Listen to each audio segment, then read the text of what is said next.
Hello, and welcome back to another video on the horror game series. In this video I'm going to be doing key locks and doors. So yeah, let's just get straight into it. Last video we did the pathfinding NPC, so go into the description to get the playlist and you can see that video. But yeah, so I'm just going to paste in a door from another game that I'm working on. So this is the door that we're going to need. Okay, so as you can see here, it goes out here. This is so as you can see in here, we've got the main door, which is this, and then this is the door open, so where it will be once it's open. And here is the keyhole. Okay, so we'll script the door first. So just insert a script into here. You can name it whatever you want. I'll just name it, I guess, door script.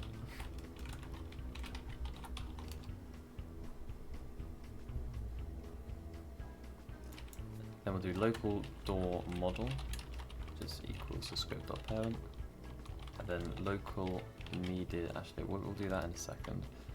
So for now, we'll just do local tween service, which is equal to game get service and tween service. So this will just mean that the door is animated and doesn't just teleport open. Then here we're going to do the door tween info. So this is what we want to happen to the door once we interact with it. So we're going to do, so the time, how long it's going to take, a second will be fine. Then here the easing style, this is completely up to you. I am going to do something called bounce. You can do linear, is probably the moves at constant speed. I'm going to do bounce because it kind of, I don't know, you'll see in a second. And then here, as you can see, we've got the easing direction, so enum.easing direction. And this is going to be out, then jot down, a repeat count, no, we do not want it to repeat, so 0, reverses, nope, that's false, we don't want that, and the delay time also 0, you don't have to have a comma at the end of that, you can, doesn't change anything, oh no, never mind, you can't. Okay, so here we're going to have the door tween, so door tween here, we're going to take the tween service and we're going to create a tween. So as you can see up here, you have the instance of what's going to be tweened. So we're going to be door model dot the main door is going to do this, and then door tween info, and then C-frame. This is like where it's going to be, where it's going to go, I believe. And so C-frame equals door model door open, and so here is, this is where you need to decide. So once you've made your door, you can just insert like a part, like a big part like this, and then this is the door open. You can have it a bit more like that, you can have it a bit more like that, but once you decide, name it door open or whatever you want. It's just a welder there, you can get rid of that and that, and yeah, you can just change that. But yeah, as I said, door model dot open door open, then dot C-frame. Make sure that's dot C-frame because you're saying a C-frame is a C-frame instead of a C-frame is a position. Okay, so here, next we're going to actually add in a proximity prompt. So, oh dear, I've done something there. Properties. And then we just want to put the output down here.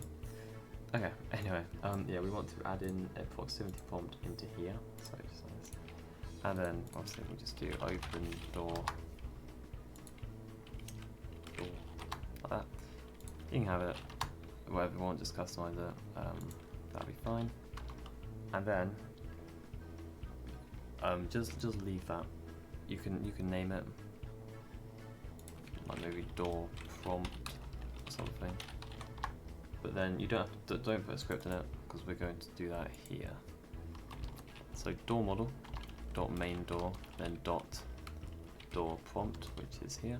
Then we're going to do dot triggered. So once it's triggered, and that is once the because it's 0.5, once the circle has gone all the way around.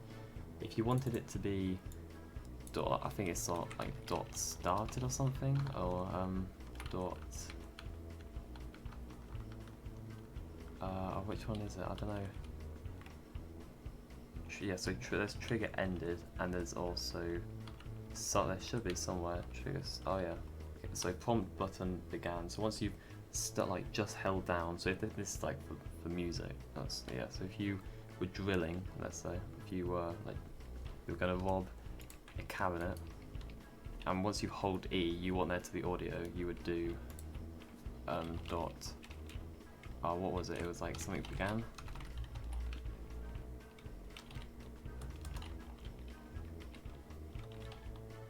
Yeah, so prompt button hold began, and then you can add in music, and then dot ended, color music. But here we're literally just going to do triggered, so that's a bit of a tangent. And then so here, so player, and then so for now we are just going to do door model dot keyhole destroy, because then you know it's unlocked, and then door model play. Yeah, sorry, door tween play. And then you can obviously disable the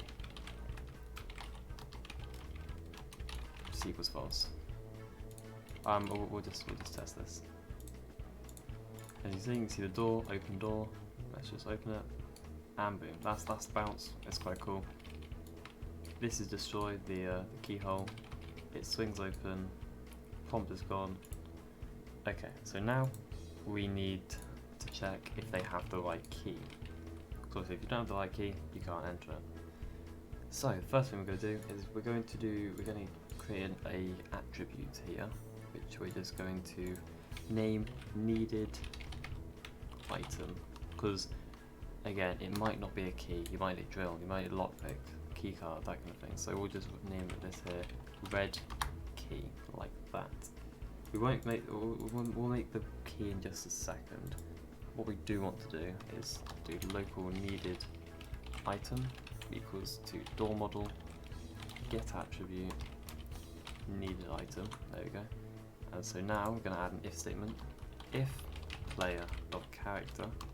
This is important for a reason in a second.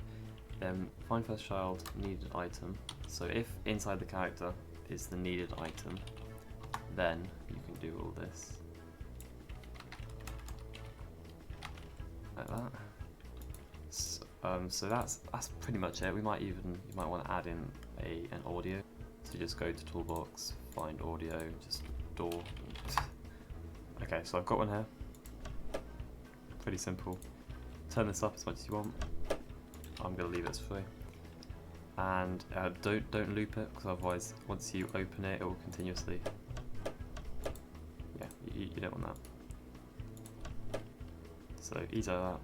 And then so I'll just add it inside the script. So do script dot door open play, and so it plays as okay. So before we test it out, we are just going to add in the key. Okay. So this is just a free model of the toolbox. It's a red key. Pretty simple. You can change the color if you want, but I'm going to keep it as red because red doors. We're going to add in a proximity prompt. Obviously, I'm just going to do this, but as I said, yeah, obviously just customize it as much as you want. So to pick up E, because it will do E, and then to pick up, and then this will be red key. And then if you want to do 0.5, that's fine.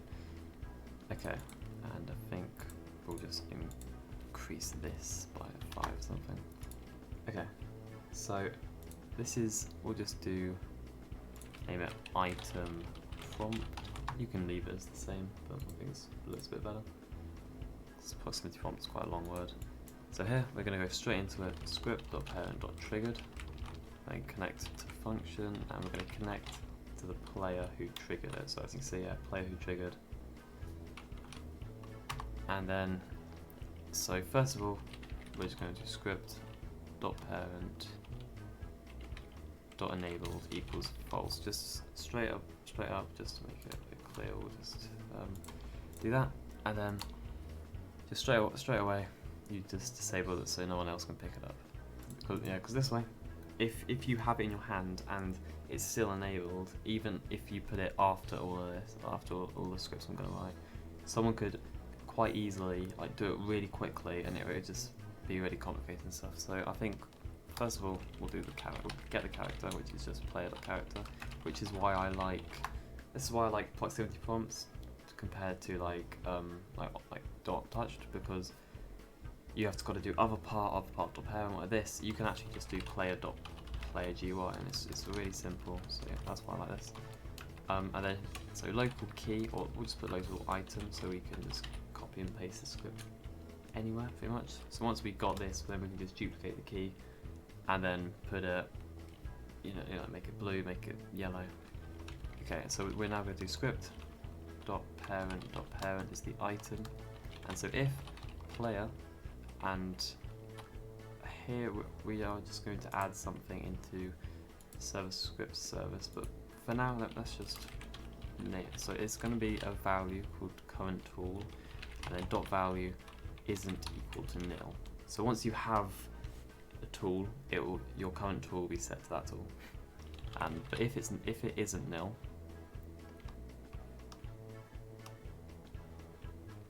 then if character find first child player dot current tool, and the reason it's if it's not nil instead of if it is nil, so if it's not nil, then you need to get rid of that tool and replace it with this one, because otherwise if you're playing like multiplayer, you could just take all the keys for yourself and then screw everyone over. Or if I maybe were to add like something like the traitor, you could take all the keys and just run around with them. So we don't want that.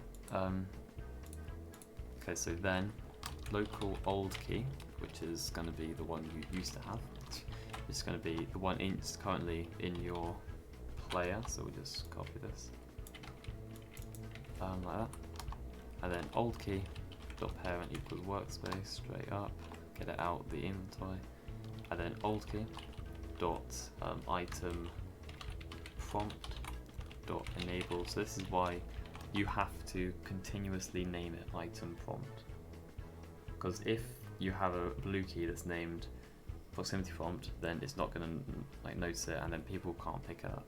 Okay, so then old key dot weld constraint, and then this we're going to add a weld in just a second, and then we're just going to destroy it, because we don't want it constrained or welded to the hand anymore. It sounds weird. But yeah, no, we want it out in the open in the workspace. You can do game to workspace, but workspace is just a bit easier. And I've seen professional people use workspace, so it must be good. Okay, and then so old key dot C-frame. I'm going to set the C-frame. This is another reason why you shouldn't use tools, because another reason, tools you can step on and then they go into your inventory, and it's really hard to control. Where this one, you don't have to do old key dot handle. It's literally just old key dot C-frame. If you know a way to, with tools, if you walk over them, you don't pick them up, please tell me. I'd really appreciate it, but for now, this is fine. So then times equals C-frame dot angles, then 0, 0, math dot rad, which is like the radius, the radians apparently according to here, in so 45 degrees pretty much. That's all this is. So yeah, math dot rad, I'm guessing it means the radius or radians apparently. Okay, and then after this, we're going to take the item, and we're going to item.parent equals character. So this is the item that you're going to pick up, and then so you get rid of it and then add in a new tool, which is item.cframe. And the reason this isn't in this is if it isn't nil, so if you do have the tool, then you've got to get rid of it. Otherwise, you can go straight to this. So equals character dot right hand. If you are left-handed, like me, you can do dot left hand, but then that'll be for all tools. You can't set it for specific people. Well, you possibly could, but for now, I don't know. Maybe they'll add that into Roblox. So you can choose if you're left-handed or right-handed. who knows? cframe.angles, and then math.rad again 90, then math.rad 90, so minus 90, and then 0. So this was just me messing around trying to get it kind of right. It's okay, I think, the last time I remember. And so player.current_tool.value equals item.name. So now you now have a current tool value, and it's the name of the item. So now local world equals instance.new world constraint, then world.parent equals item, world.part_o equals item, and then world.part1 equals character dot left hand. Yeah, again, just two high hands, literally the exact same, but I'm left-handed. Okay, so now we actually have some other things to do, so don't go yet, because what if you have the key and then you leave the game? Does the key go with you? No, we need to make sure you drop the key as well. So that is technically that done. So just before we test, I'm going to go add in player.current_tool_value. Okay, so here we're just going to add in something called we'll name it just game. I don't know, main game info,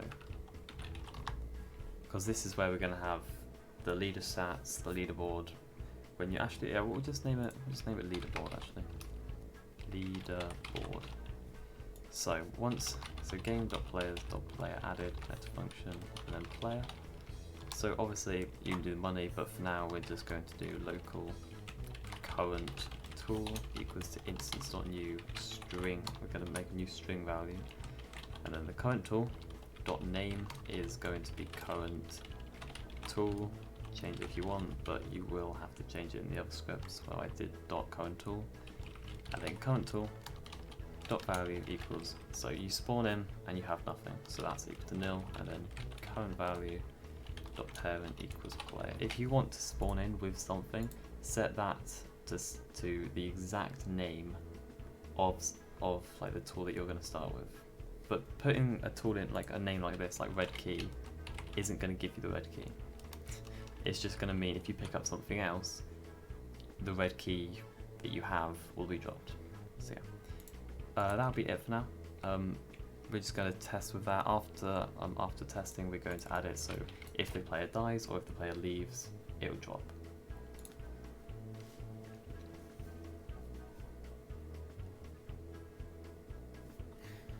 Okay, as you can see. If you're wondering why this guy isn't working, yes, so am I. But I think I've done something. Yours should hopefully still work. Okay, so pick up the red key. I now have the red key in my hand. Okay, I may have to switch it around, but that's working pretty okay. And then here, open door. We can open it, and there we go. So that works.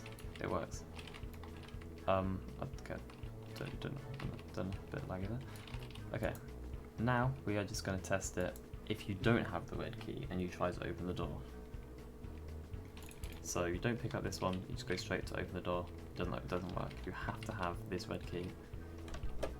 And as you can see, it opens. I think that's better than just walking up to it with like just putting it to the key, like to the door.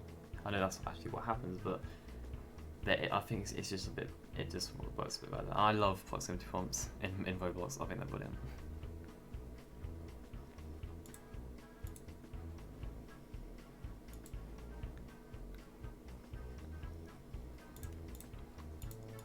Okay, so now we're going to make another thing here, which is going to be game get service players. Actually, I think we'll do that for this.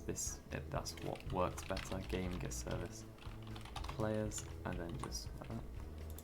So dot player added connect to function. I could add it in there, but I don't want to like ruin anything. I'm gonna make it its own separate thing. So now player dot character added connect to function. Connect to function. So it'll like they all get added at the same time, but this is just so we can get the character. So, character, wait for child, humanoid, and then this is going to be dot die. So this is when the character gets unalived. Let me just say that because of YouTube reasons.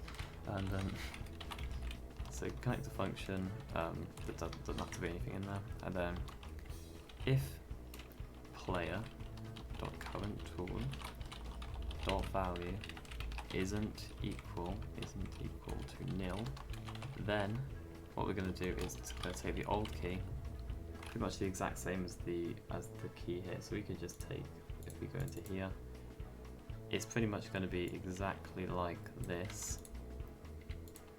So like that, except we'll just name this to character like that, and then player dot current tool dot value equals that, or nil. I guess you could probably do that, but I think this is just safer.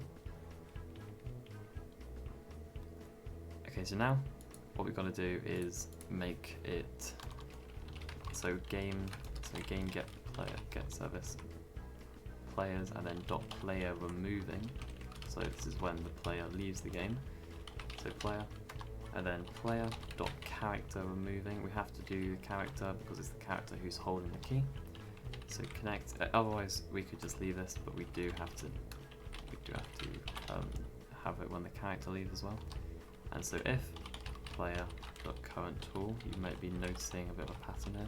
And then dot value isn't equal to nil. Then pretty much this, except a few.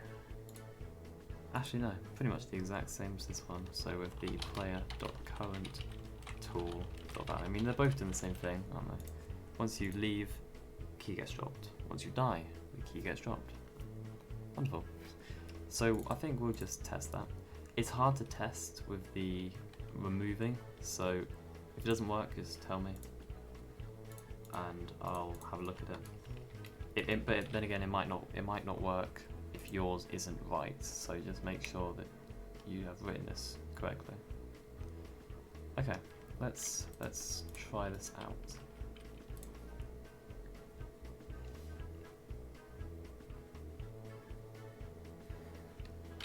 Okay, so as you can see, we can pick up the red key, then we can open the door like that, and then we'll make this guy working so he can kill us, and then we can so he can unalive us, and then we'll try this out. I think if we anchor and then unanchor, and then disable this. I don't know why that was. I think I must be testing or something.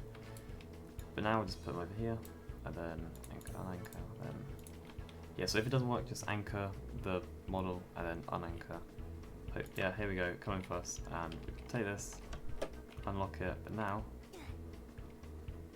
the red key, you can pick it up now, and it's still there, don't worry, okay. Now what I'm going to do, I'm going to leave the game somehow, see if that works. Oh no, it literally, yeah, it just stops the game. Okay. This is a problem for some reason. Oh, okay. No, yeah, no, that's just an error that will happen. But trust me, that does work. It all works. It's all working. Yeah, for some reason it's just. But yeah, but as you can see, that works, and this works. Do one final test to make sure it all works.